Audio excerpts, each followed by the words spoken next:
So you search for a flight to London. You check today, you get $650 price ticket. You check again tomorrow, you see $780. Then a few days later, you get a price tag of 1,100, and you're thinking, what's really going on, and why are airplane tickets getting suddenly more expensive? The airplane didn't change, the seat didn't change, so who's really switching up the prices? Is someone at the airline sitting there watching and manually changing the numbers? Not quite. There's a system behind that pricing, and it's been getting smarter over the decades. So airlines have something called revenue management, but don't let the name scare you. The basic idea is actually pretty simple. An airline has a plane within, say, 300 seats, and they know something very important. Once that plane takes off, those 300 seats are gone. If 10 seats are empty, the airline can sell those 10 seats tomorrow.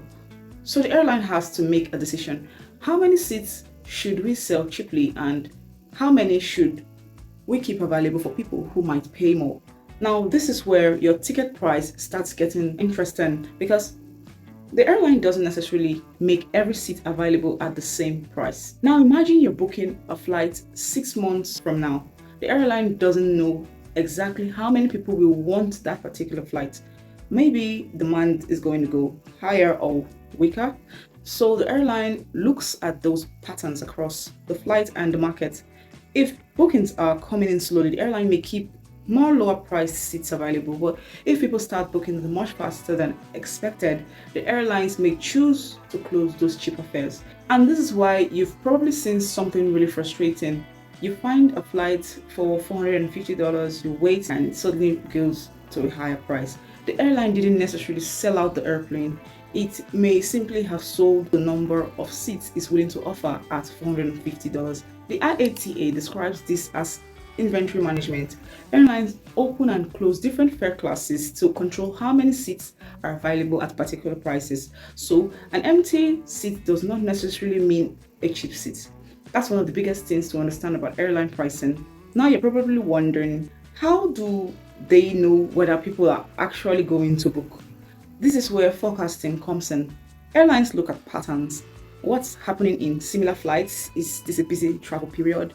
And what are competing airlines charging? The airline uses all of this information to estimate what the demand might look like.